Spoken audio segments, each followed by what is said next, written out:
Last আমাকে একদম মানে ওটা আমার লাইফের খুব সিরিয়াস মুহূর্ত, যখন ফার্স্ট আমাকে গ্রেপ্তার করা হলো ঢাকাতে। তো মোহাম্মদপুর থেকে গ্রেপ্তার করা হলো, তখন ডিসি ছিল ওখানে, মানে ডিসি ইয়ার ছিল হলো হারুন না, বিপ্লব কুমার। তো বিপ্লব কুমারের সামনে আমাকে নিয়ে গেল 13 সাল। হ্যাঁ 13 সাল।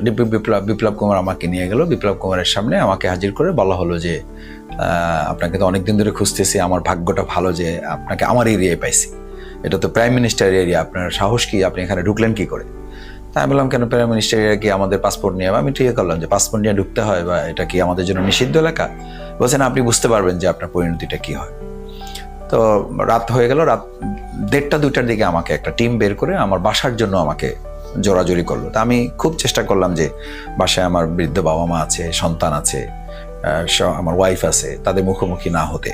তা আমি চেষ্টা করলাম খুব, তো চেষ্টা করলেও লাভ হলো না। আমাকে নিয়ে আসলো, নিয়ে এসে পিছনে হাত বাঁধা, বাসার সামনে আসার আগেই আমাকে ছাদে উঠালো, বিল্ডিং ছাদে উঠে আমাকে বলল যে মানে আপনার সামনে দুটো রাস্তা আছে, একটা হলো যদি আপনাকে মানে গুলি করি, এখান থেকে ফেলে দিই, তাহলে আমরা কালকে প্রচারিত হবে যে আপনাকে আমরা গ্রেপ্তার করে এখানে নিয়ে আসছিলাম, আপনি আমাদের থেকে পালাবার জন্য লাভ দিয়েছেন।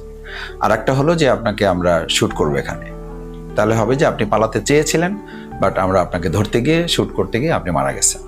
এখন আপনি লাভ দিয়ে পড়বেন নাকি শ্যুট করে আপনাকে মারা হবে? তা আমি বললাম, এইটা মানুষের জীবনের জন্য কোনো চয়েস হতে পারে? এটা আপনাদের ইচ্ছা, আপনার যেটা ভালো মনে করেন আপনারা করতে পারেন, কোনো অসুবিধা নেই, বাট আল্লাহর হুকুম ছাড়া আপনারা কিছুই করতে পারবেন না। তো আমি এই লাস্ট সেন্টেন্সটা বলাতে মনে হলো যে তারা কিছুটা ভয় পেয়েছে, নাহলে মানুষ তো বলছে আচ্ছা ঠিক আছে চলো, আজকে কিছু করবো না, তোমার কাছে আরো অনেক কিছু জানার আছে, তারপরে তোমার ব্যাপার সিদ্ধান্ত হবে।